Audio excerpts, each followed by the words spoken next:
صلوات على محمد وآل محمد.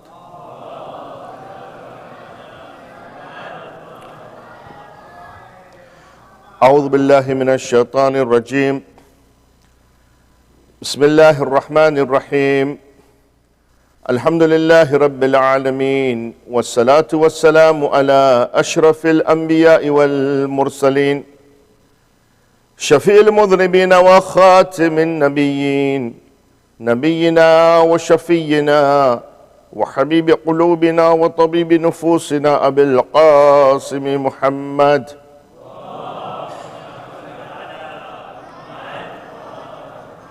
وعلى أهل بيته الطيبين الطاهرين المعصومين المنتجبين. أما بعد، فقد قال الله سبحانه وتعالى في كتابه المجيد وفرقانه الحميد، وهو أصدق الصادقين وقوله الحق.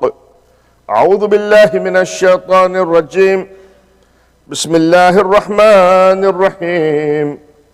فاصبر صبرا جميلا. آمنا بالله وصدق الله العلي العظيم. صلوات على محمد وآل محمد.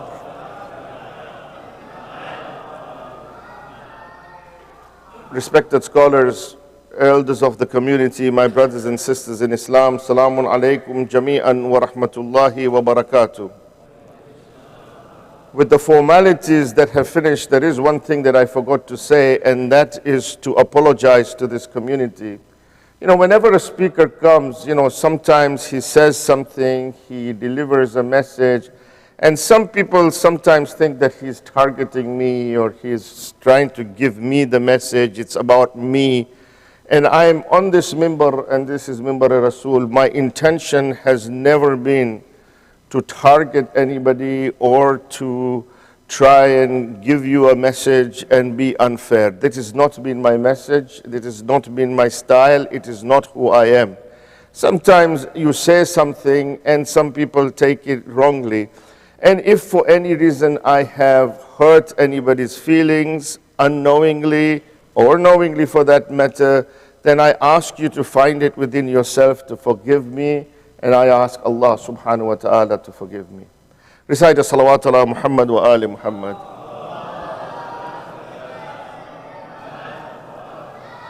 The ayah of the Quran that I've recited in front of you, of course, is a very famous ayah where Allah subhanahu wa ta'ala in the Quran says, فَاصْبِرْ صَبْرًا جَمِيلًا. This word is being used, Allah is using this word of sabran jamila, sabr jamil.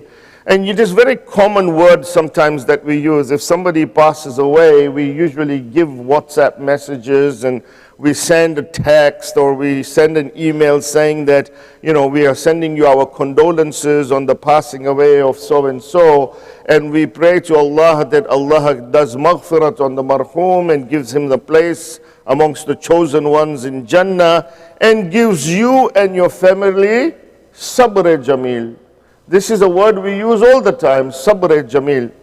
But it is important to understand what does sabr jamil mean. What is the meaning of sabr jamil? Because Allah really is asking you to do a sabr which is graceful. Sabr, of course, is having patience, right? And Allah is asking you to have patience which is graceful. Allah says there should be beauty in your sabr. There should be beauty in your sabr. It's a sincere sabr in which there is no remnants of even a moment of complaint or despair from Allah subhanahu wa ta'ala. Sabr jamil is that sabr where you have no consciousness of having any kind of despair or blame on Allah subhanahu wa ta'ala for anything. And this type of sabr is used in the Holy Quran because unlike how some people have kind of defined sabr, this sabr becomes a source of strength for that person, and it's not a source of weakness or despair. It's not that type of a sabr where somebody says, why did this happen to me? and it does not result in hopelessness, which is sometimes what happens. So Ayatollah Jawadi Amuli, he talks about 3 levels of sabr. And throughout this series, we've been talking about different levels. So similarly, sabr also has levels. The lowest level of sabr is when a person has patience. When he does sabr, he observes it, but Ayatollah Jawadi Amuli says that his heart is shaky. His heart is not quite, with it. It's not quite integrated with himself. His heart is shaky. They have patience, but they are not in harmony with respect to that patience. Their hearts are shaky. He may still get overtaken by his thoughts. He may still start to lament. He may still start to complain and say, why me? He's doing sabr, but he's not in harmony in his heart. His thoughts are still saying to himself, why did God do this to me? Why did he do this to me when I'm not such a bad person? That's the first level and the lowest level of sabr. The higher level of sabr, of course, is the sabr that one does and observes patience, but it's in an ascetic and worshipful way. What does that mean? It means he does patience because he knows that patience or sabr is a very important value. It's a very important virtue in front of Allah subhanahu wa ta'ala. And he knows that if I do sabr, then insha'Allah I will go to heaven, and I will be, and I will stay away from hell. So he has a little bit of selfishness in his sabr. His sabr is really good in that it is harmonious in the way that he does not complain about it. He does not blame God about all the calamities he may be facing. He has no complaints. He has no despair. He has no hopelessness. He is doing sabr, but his reason for doing sabr is he knows, because this is such a great virtue, it means that I will have a high place in Jannah. I will go to Jannah and I will stay away from Jahannam. There is still a bit of selfishness in that, isn't there? Because he wants Jannah and he wants to stay away from Jahannam. That's why he's doing sabr. It's a higher level of sabr, but the highest level of sabr is this sabr-e-jamil. This sabr-e-jamil is the highest level of sabr. It's when one does sabr in order to attain a higher spiritual goal. That is the intention of doing sabr. Here the heart is completely in harmony with the pleasure of Allah subhanahu wa ta'ala. Here there is no remnants of selfishness in that person. There is total rida of Allah subhanahu wa ta'ala. There is total contentment in Allah subhanahu wa ta'ala. Not only there is no blame, despair or hopelessness, there is no even intention that I'm doing this because I want to go to Jannah or that I want to stay away from Jahannam. No, there is no remnants even of any selfishness in it. It's sabr-e-jamil. It is sabr because it is achieving a higher spiritual goal. He is doing what Allah wishes him to do. Everything is all about dissolving in Allah and having the pleasure of Allah in mind. This is what sabr-e-jamil is. And when you have that level of sabr-e-jamil, it becomes a graceful sabr, a beautiful sabr. And now that sabr becomes a source of strength for you. And this is what we see in Janab Zainab salamullahi alayha.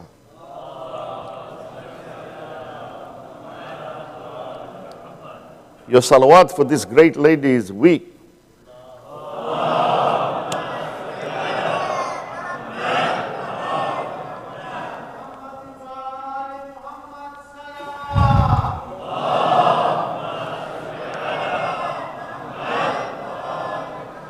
For every time I recite Majlis, I try and dedicate the Ziyarat Majlis in honor of this great lady, Lady Zainab. And this is what you see in her. You see manifestation of Sabr Jamil in Zainab. There is nobody else who has manifested Sabr Jamil the most beautiful way other than Janab Zainab, salamullahi alayhi. You know, Ayatollah Mutahari talks about Janab Zainab in a beautiful way. He says that the Zainab before Karbala and the Zainab after Karbala are two totally different people. Mutahari. He says before Karbala, if you look at Janab Zainab, you will see a person who was anxious, who was agitated, who was uneasy, who would go to her brother at all times. You know, what is happening? Why is this happening? She was uneasy and anxious before Karbala and during the events of Karbala. But after Ashura, the Zainab that comes in front of us is a manifestation of Sabr Jamil. A person who has that courage in her, that bravery in her, and that sabr in which she is able to stand alone in front of the oppressors. A different Zainab, Mutahari says. Very different person. And it's important to understand what she did after Karbala and why she did what she did after Karbala. For that will make us understand what does Sabr Jamil really mean.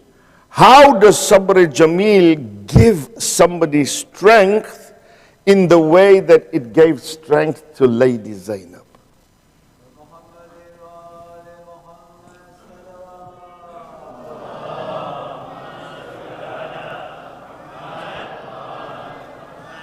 And you see this in her. She gives two khutbahs. One khutbah in Kufa and one khutbah in Sham. Right? The khutbah, you know, the khutbah message, there is diversity in the way the khutbah is given, but there is universality in the message that she gives. Two khutbahs, very famous khutbah, one in Kufa and one in Sham. And whilst both of them are at the pinnacle of eloquence, like her father, the flow and integration of Quran and the principles of Quran, yet the methodology and the styles in these two different khutbat are completely different. In Kufa, Zainab did not face a community that did not know. Zainab in Kufa did not face a community that did not know. This community in Kufa was not ignorant. They were apathetic, right? They were indifferent, but they were not ignorant. They had lived under the leadership of Amirul Mu'mineen. They had lived under the leadership of Imam al-Hassan. They knew who Imam Hussein was. They knew the truth. The few went to even help Imam Hussein, did they not? Even many of them signed numerous letters to Imam Hussein alayhi salam, calling Imam to Kufa. They knew who Imam was. They knew who the Ahlul-bayt was. So when Zainab talks to them, her language is very harsh. When she stands up in Kufa and talks to them, she talks to the people, right? She's front and center with them. And her language is very clear. She doesn't mince her words. Using Sabr Jamil as a source of strength, that despite the hardship, she is totally resigned to the will of Allah subhanahu wa ta'ala. When the Kafilah reaches Kufa, the people of Kufa had started to do celebrations, right? They organized a party.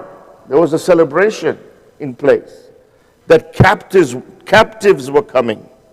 The captives of the caliph were coming. So they had, adorned the streets of Kufa as this kafila is coming. But as soon as this kafila entered and they realized who they were, because they knew the Ahlul-bayt, they knew who they were, and all the noise and decorations and everything that was happening, the immediate response was that they started to cry. They started to cry. And the history says that Lady Zainab looks at them and does asharat ilayhi. That's what the history word says. Asharat ilayhi. She points at them and she tells them to keep quiet. That's all she does in Kufa. She tells them to keep quiet. And the ulama say, the history writes that her asharat ilayhi, telling them to keep quiet, was so powerful that there was complete pin drop silence after she did that. And the historians say that it was like a karama. So there was unexpected, complete silence. And then she begins her khutbah to the people of Kufa. And she does not have to give, in the khutbah in Kufa, she does not have to give an elaborate, example of who she is. She does not have to introduce herself. She does not have to explain herself because they knew who she was. These were the people that knew the Ahlul-bayt. So she addresses them and she says to them, O people of deceit, treachery and betrayal. Look at how she addresses them. People of deceit, treachery and betrayal. It is you who weep. May Allah not stop your tears, and may your chests burn incessantly with the fire of grief and sorrow. These are harsh words, eh? These are harsh words that she's giving. And she goes on, she rebukes them in very strong words. She says to them, what qualities do you have? You swear such false oaths that bear no truthfulness at all. Beware, she says, you have nothing except for vain talk, false pride, mischief, malice, evil, rancor, and falsehood. That's all you got. You're all words and no action. You left the Imam alone. You have been taken away by your egos. I wish we had that vigil tonight. Changing words into action.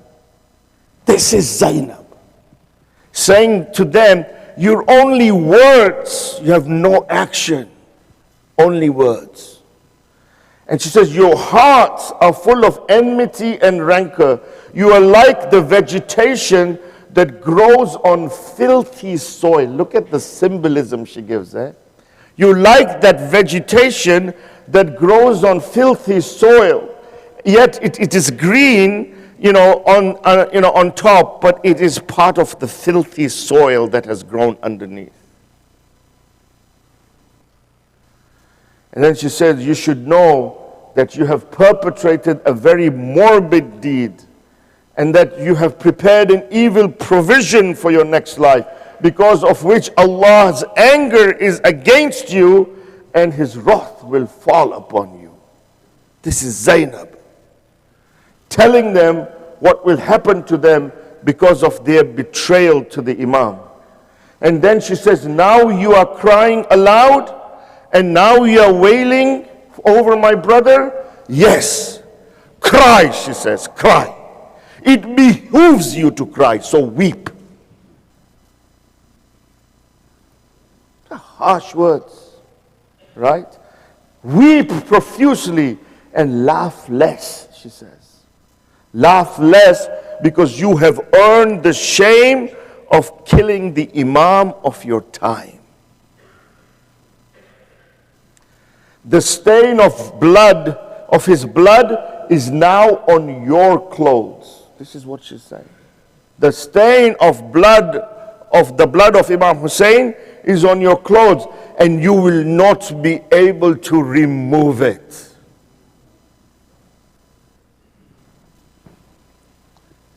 You won't be able to wash it away. You know, and look at how strong she is to the people of Kufa. And the history says that when she gives this khutbah, people start to weep. And they have their fingers in their mouth. And they're biting their nails. Their mouths are open and they're biting their nails. They're weeping and they have fingers in their mouth. Without appealing to the sentiments of pity, she exposes them to the reality of their own selves and their evil deeds. Those same eyes that had previously been raised in celebration and expectation now are downcast with shame because of the truthfulness of the speech of Zainab. This is what we call awakening. She is awakening them. Wake up. This is who you are. And this is what Sabr Jamil does to you. It's a source of strength. You're not despairing in Allah subhanahu wa ta'ala. You're not blaming Him. You're not hopeless. You move on. And you seize the opportunity. And you seize the opportunity and perform actions that are only for the pleasure of Allah subhanahu wa ta'ala. Zainab. And when the fourth Imam sees this, when he hears this khutbah, the fourth Imam, Imam Sajjad, shackled in chains. Shackled in chains with a big torque around his neck. Right? Then, you know, the sharp edges pointing inwards, not outwards. They are pointing inwards. Shackled in chains, handcuffed, he stands up and he says, Anti bihamdillah, alimatun ghayra muallima, wa fahamatun ghayra mufahima. It's Imam Sajjad. It's not a joke. This is an Imam who is saying, oh my aunt, you are that person, you are that alima who did not have a teacher, and you have that intellect and way of understanding things without being trained by anyone to understand that. What is Imam saying? That you are that alima who has not had a teacher. Imam is saying to Janab Zainab, oh my aunt, you are the awliya of Allah subhanahu wa ta'ala. Your knowledge has come directly from Allah subhanahu wa ta'ala. Alimatun ghayra muallima wa fahamatun ghayra mufahima. Imam Sajjad.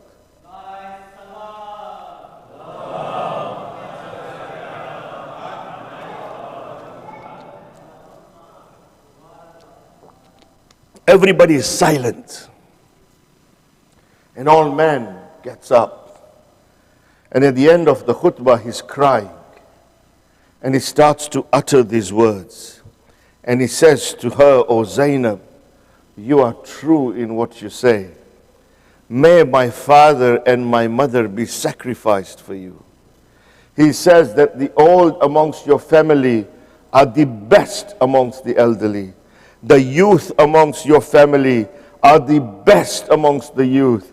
And the women amongst your family are the best amongst the women. Awakening. Now compare this khutbah to the khutbah that she gives in Sham. Here now in Sham, she's talking to people who are ignorant. The people in Sham were bombarded for years and years with the ideology of Muawiyah. Every Friday they would curse Amirul Mu'mineen. The people in Sham did not even know the Ahlul-bayt. They didn't know the Ahlul-bayt. They didn't know who the Ahlul-bayt who were. When people in Sham heard that Amirul Mu'mineen had been martyred in the mosque of Kufa on the 19th night of Shahrul Ramadan, their first question was, what was Ali doing in the mosque?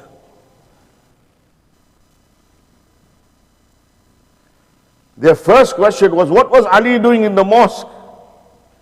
Because they had been bombarded with so much garbage from Muawiyah, they did not know who the Ahlul-bayt were. So here, look at how Janab Zainab changes her strategy.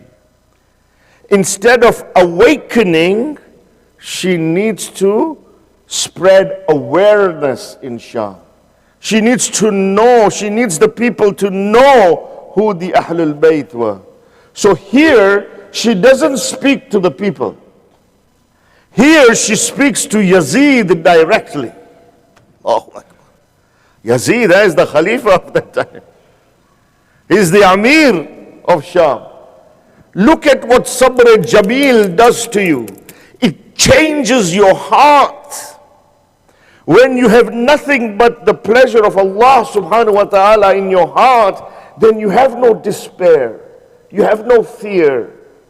You have complete pleasure of Allah, and that's all you see. See how it changes. For she gets up in the darbar of Sham, and now she addresses Yazid directly so that she can expose Yazid in front of all the people so that they would know who Yazid was. You know, in the Marsiya we recite, what do we recite? Saatso Kursi Nashin, right? You know, some Marsiya you recite Saatso Kursi Nashin. You know what that means?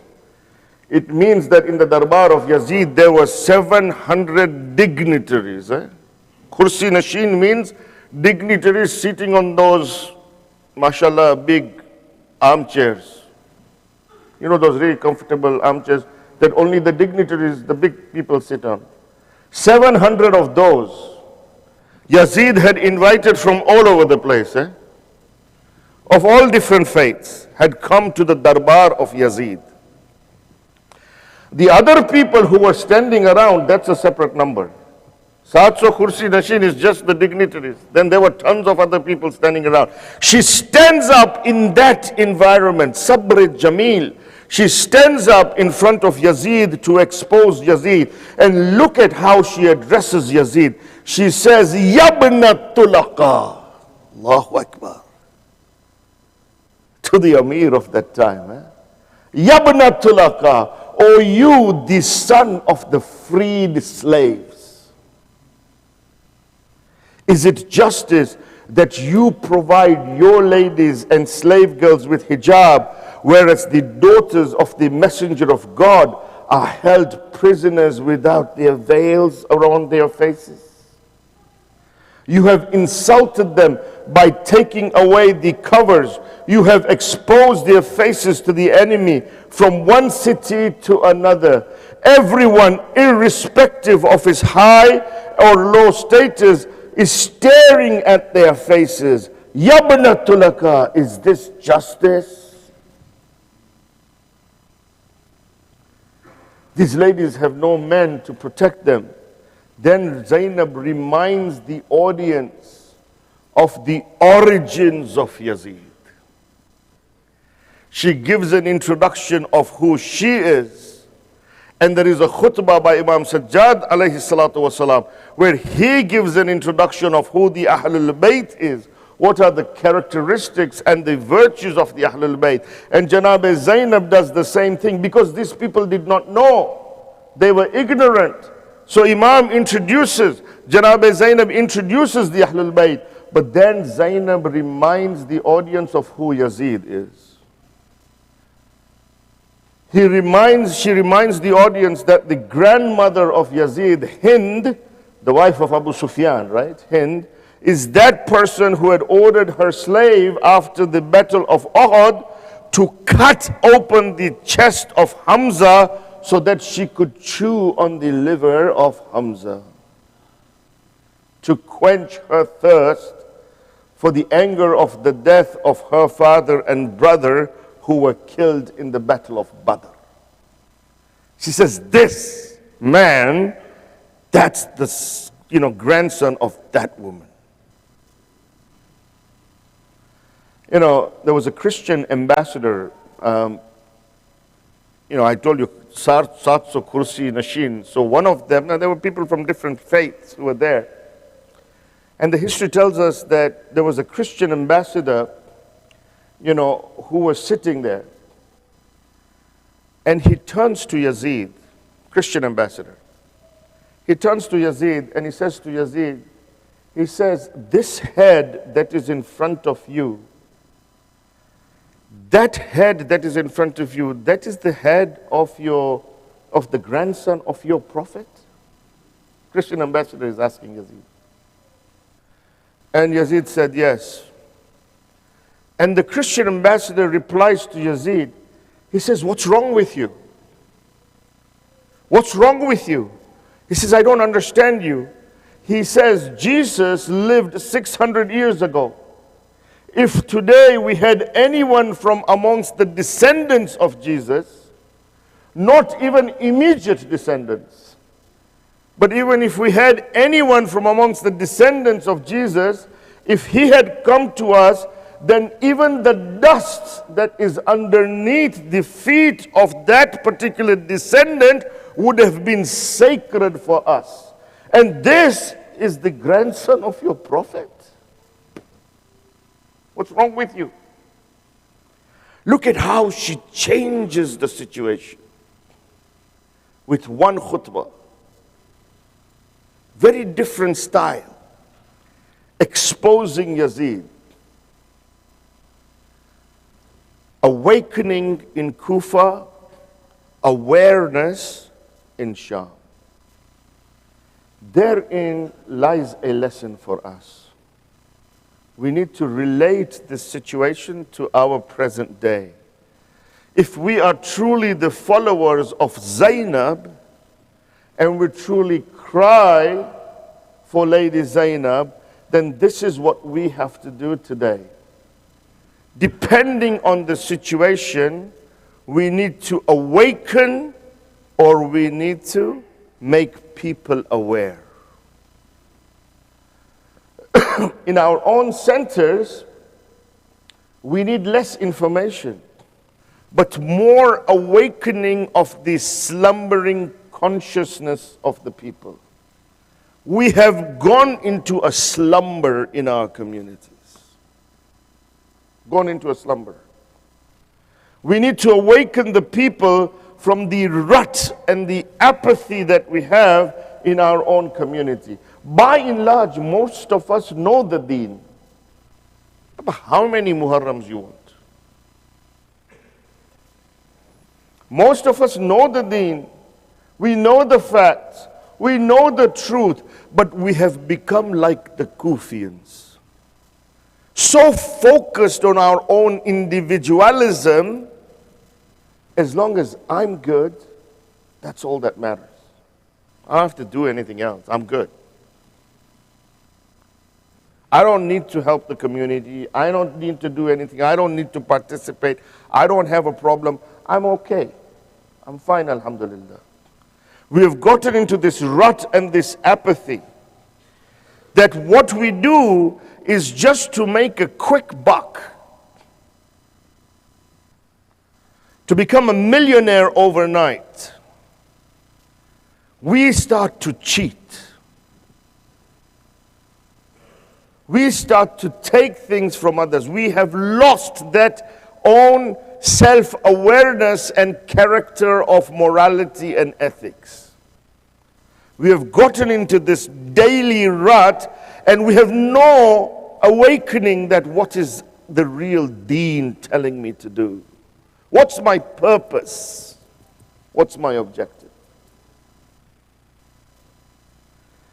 When it comes to our centers, outside of our centers, we have to inform the people who do not know.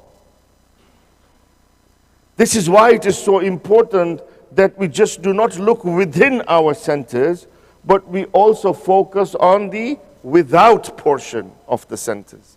We look outside our sentence and inform the people of what is the true reality of Islam. Inform them of who Hussein is. What is Hussein? And do it in a way that they will be able to connect with it. Not that you will be able to connect with it. When you are outside of the center, the methodology is different than when you are inside the center. They are two different things. It's what we learn from Bibi Zainab. When she talks to Kufa, methodology is different. When she talks in Sham, methodology is different. Awareness versus awakening. We need to implement that within our centers. We have boxed Imam Hussein into a little box. Imam Hussein Amaroche. Imam Hussein is in the box. 12 days of Muharram, we want to keep him here. This is not the message of Zainab. We cannot use the same method for two different audiences. We need to correct those misconceptions about Islam that runs rampant out there and light that fire within us that we can become more active in the community. Get away from that slumber. Awareness of the situation of Islam. We need, we see the distortion of the truth, yet we want to say, it's not my problem. I don't think I need to do anything about it. It's not my issue. Our community is not ignorant, no. But we do need to get out of that apathy. And I'm telling you, especially some of our communities. We need to get out of that apathy. And the most important, I say something, you say something, we agree, we don't agree, no problem. Keep it united though. There is no reason for you to agree with what I have to say or for me to agree with what you have to say. But it doesn't mean that I have the right to disrespect you. I need to keep it together.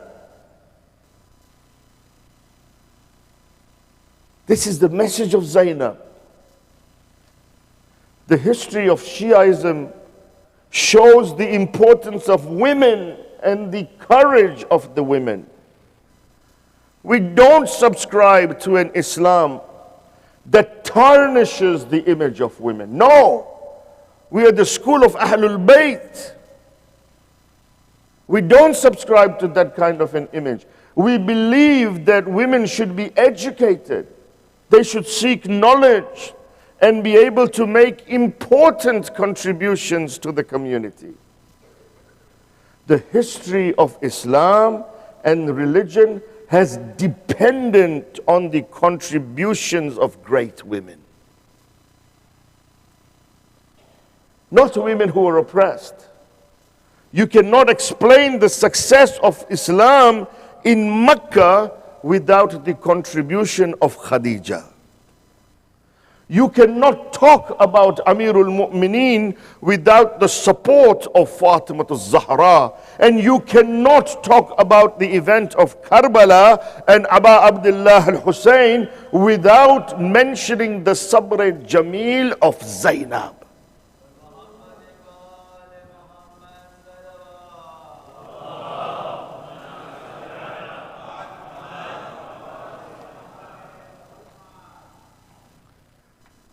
Let's pay tribute to this lady.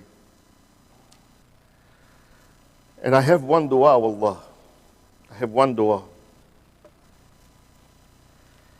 Today, my heart sinks to see that shrine in Sham, which was once visited by so many people,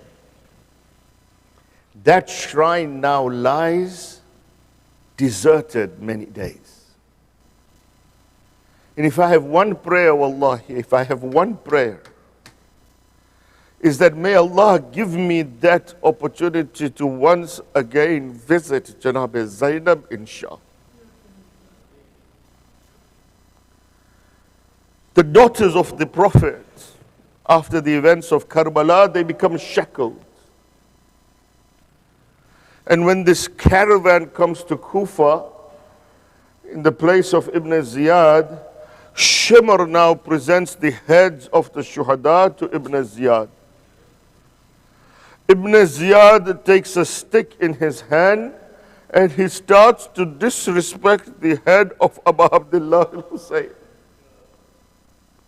At one point then, Ibn Ziyad points to Imam Sajjad alayhi salam and he says to his people, he says, tell me, who is this man?